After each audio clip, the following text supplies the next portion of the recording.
ಹೋಗ್ತಾ ಇದ್ದೀನಿ. ಮಂಜು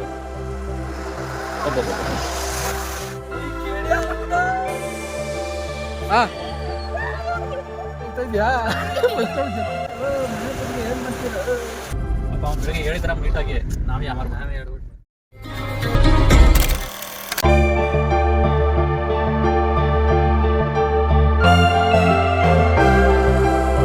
hi friends, welcome back to my channel Monsoon Ride. ನೀವಿನ್ನು ನಮ್ಮ ಚಾನಲ್ಗೆ ಸಬ್ಸ್ಕ್ರೈಬ್ ಆಗಿಲ್ಲ ಅಂದರೆ ಈಗಲೇ ಚಾನಲ್ನ ಸಬ್ಸ್ಕ್ರೈಬ್ ಮಾಡಿ, ಹಾಗೆ ಪಕ್ಕದಲ್ಲಿ ಕಾಣ್ತಕ್ಕಂಥ ಬೆಲ್ ಬಟನ್ನ ಕ್ಲಿಕ್ ಮಾಡಿ.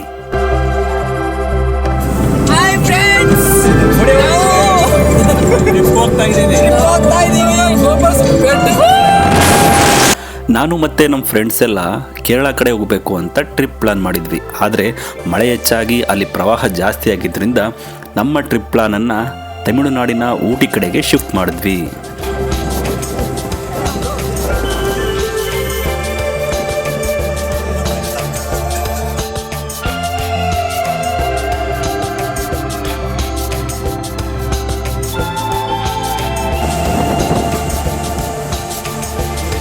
ನೋಡ್ದಾ ಎಷ್ಟೇ ಮೈಸೂರಿನಿಂದ ಊಟಿಗೆ ಸುಮಾರು 125 ಕಿಲೋಮೀಟರ್ ದೂರ ಆಗುತ್ತೆ. ನೀವು ಮೈಸೂರಿನಿಂದನಾದರೂ ಬನ್ನಿ ಅಥವಾ ಬೆಂಗಳೂರಿನಿಂದನಾದರೂ ಬನ್ನಿ, ಯಾವುದೇ ಕಡೆಯಿಂದ ಬಂದರೂ ನೀವು ಬಂಡೀಪುರ ರಾಷ್ಟ್ರೀಯ ಹುಲಿ ಸಂರಕ್ಷಿತ ಪ್ರದೇಶದ ಅರಣ್ಯವನ್ನು ದಾಟಿನೇ ಊಟಿಗೆ ಹೋಗಬೇಕು.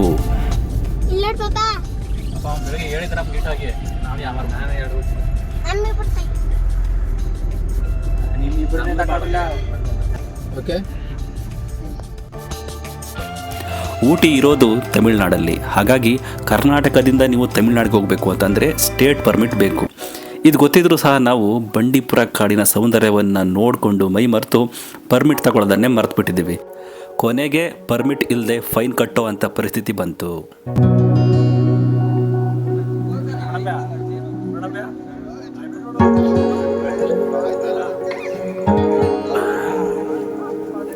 ನಾವು ಊಟಿಯ ದಾರಿಯಲ್ಲಿ ಹೋಗುವಾಗ ಅಲ್ಲಲ್ಲಿ ಎತ್ತರದ ಸ್ಥಳಗಳಲ್ಲಿ ಒಂದೊಂದು ಟೀ ಕಾಫಿ ಶಾಪ್ಗಳು ನಮಗೆ ಸಿಗ್ತವೆ.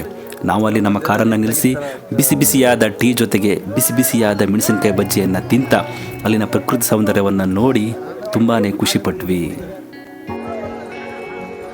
ಇಲ್ಲ ಆ ಕಡೆ ಮೂಲೆಗೆ ನೋಡ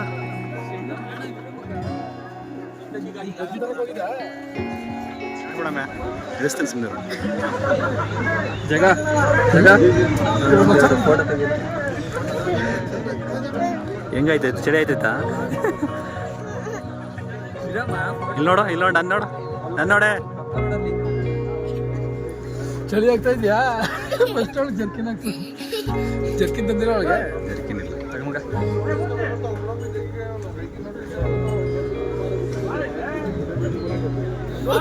ಊಟಿಗೆ ಬಂದು ಹೋದವರು ಮರೆಯದೇ ಇರತಕ್ಕಂಥ 2 ವಿಷಯಗಳು ಏನಪ್ಪ ಅಂತಂದರೆ ಅಲ್ಲಿನ ಒಂದು ಚಳಿಯ ವಾತಾವರಣ ಮತ್ತು ಸ್ವಾದಿಷ್ಟವಾದಂತಹ ಟೀ. ಯಾಕಂದರೆ ಹೆಚ್ಚಾಗಿ ಈ ಸ್ಥಳದಲ್ಲಿ ಟೀಯನ್ನು ಬೆಳೀತಾರೆ, ಹಾಗಾಗಿ ನಮಗೆ ಪರಿಶುದ್ಧವಾದ ಮತ್ತು ಸ್ವಾದಿಷ್ಟವಾದ ಟೀ ನಮಗೆ ಸಿಗುತ್ತೆ. ಇದು ನಮಗೆ ಇಷ್ಟ ಆಗಿ ಆ ಚಳಿಗೆ ದಾರಿಯುದ್ದಕ್ಕೂ ಕಾರ್ ನಿಲ್ಲಿಸ್ಕೊಂಡು ಟೀ ಕುಡಿತಾ ಹೋಗಿದ್ದೀವಿ.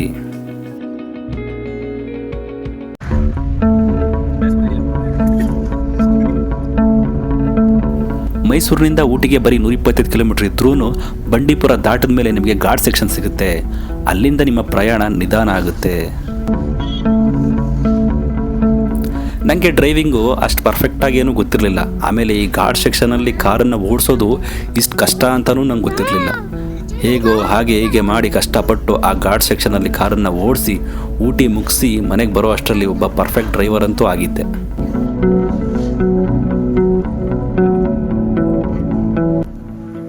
ಊಟಿಗೆ ಬಂದಿರಿ. ಇಲ್ಲಿ ಟೈಮ್ ಎಷ್ಟು ಗೊತ್ತಾ? 2 ಗಂಟೆ ಆಗೈತೆ ಟೈಮ್ ಇವಾಗ ಮಧ್ಯಾಹ್ನ. ಆದರೆ ಇವಾಗ ನೋಡ್ರಿ ಬೆಳಗ್ಗೆ 5 ಗಂಟೆ 6 ಗಂಟೆ ಇದ್ದಂಗೆ ಫುಲ್ಲು ಮಂಜು.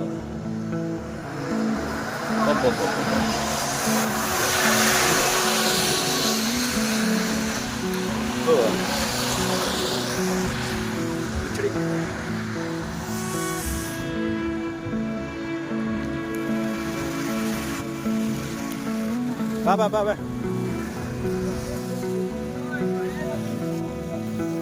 ಈ ಊಟಿಯ ದಾರಿಯಲ್ಲಿ ನಮ್ಮ ಕಣ್ಣಿಗೆ ಕಾಣೋದೆಲ್ಲ ಹಸಿರಿನ ಸ್ವರ್ಗಾನೆ.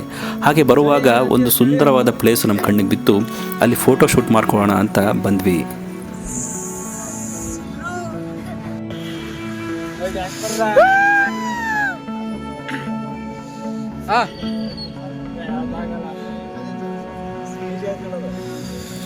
ನಿಜವಾಗ್ಲೂ ಆ ಮಂಜಿನ ವಾತಾವರಣ ಹೆಂಗಿತ್ತು ಅಂತ ಅಂದರೆ ಮೋಡ ನಮ್ಮ ಮೇಲೆ ಹಾದು ಹೋಗ ಅಂತ ಫೀಲ್ ಆಗ್ತಾ ಇತ್ತು ನಮಗೆ.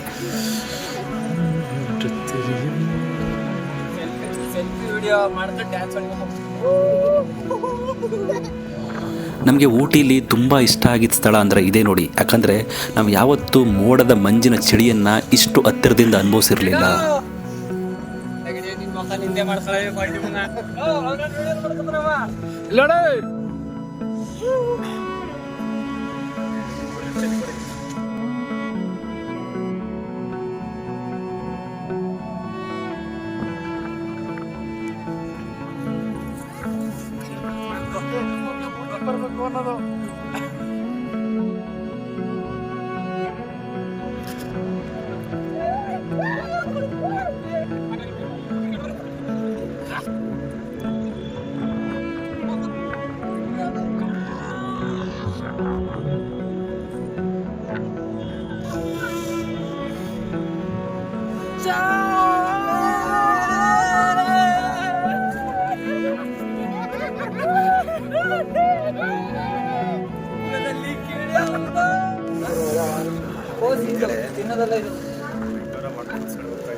ಯಾವ ಊರು ಇದು? ಯಾವಾಗ ಬರೀ ಬಚ್ಚಲ ಮನೆ ಕಡೆಗೆ ಈ ಒಂದು ಊಟಿ ಜರ್ನಿಯಲ್ಲಿ ನನ್ನ ಜೊತೆ ನನ್ನ ಮಗಳು ಕೂಡ ಇದ್ದಾಳೆ. ಯಾಕಂದರೆ ನಮ್ಮ ಜೊತೆ ಬರಬೇಕಾಗಿದ್ದಂಥ ನಮ್ಮ ಫ್ರೆಂಡು ಕೊನೆಯ ಟೈಮಲ್ಲಿ ಮಿಸ್ ಆದ. ಆ ಒಂದು ಪ್ಲೇಸ್ಗೆ ನಾನು ನನ್ನ ಮಗಳನ್ನು ಕರ್ಕೊಂಡು ಬಂದೆ. ಅಲ್ಲಲ್ಲಿ ಕಾರಲ್ಲಿ ವಾಮಿಟ್ ಮಾಡೋದನ್ನು ಬಿಟ್ಟರೆ ಪ್ರಣಮ್ಯ ನಮ್ಮ ಜೊತೆ ಬಂದಿದ್ದರಿಂದ ಟ್ರಿಪ್ಪನ್ನು ಇನ್ನೂ ಚೆನ್ನಾಗಿ ಎಂಜಾಯ್ ಮಾಡಿದ್ವಿ.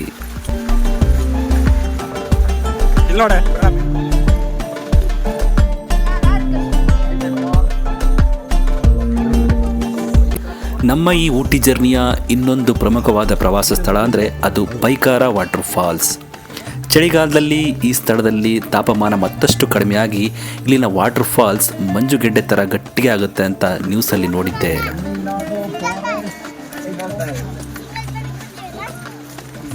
ನಿಧಾನಕ್ಕೆ ನಡಿಬೇಕು, ಇಲ್ಲಿ ಬದಿ ಜಾರ್ ಬಿಡ್ತೀಯ.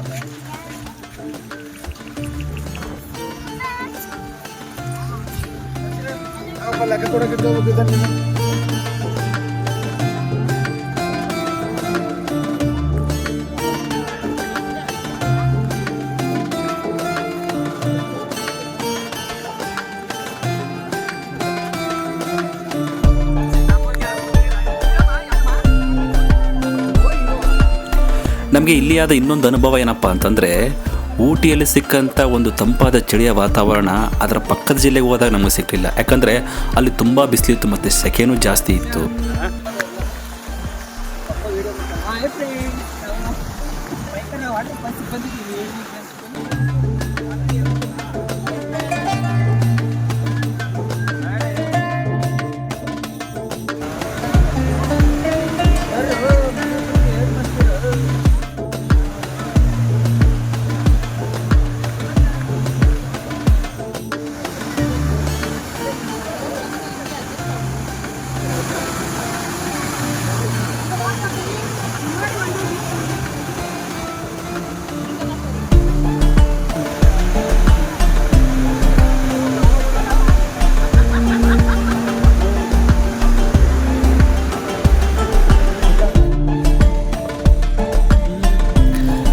ನಾನು ಆವಾಗಲೇ ಹೇಳ್ದ ಹಾಗೆ ಊಟಿಯಲ್ಲಿ ಟೀ ತುಂಬ ಚೆನ್ನಾಗಿರುತ್ತೆ ಮತ್ತು ಅಲ್ಲಿ ಟೀನ ಬೆಳೀತಾರೆ ಅಂತ ಹೇಳಿದ್ದೆ ಅಲ್ವಾ. ಇದೇ ನೋಡಿ ಒಂದು ಸುಂದರವಾದ ಟೀ ಎಸ್ಟೇಟು.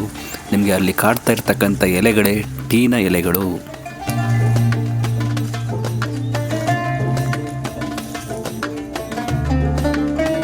ಈ ಸಮಯ ಕಡಿಮೆ ಇರೋದ್ರಿಂದ ಕೊನೆಗೆ ಈಶಾ ಫೌಂಡೇಶನ್ ಕಡೆ ಹೊರಟ್ವಿ.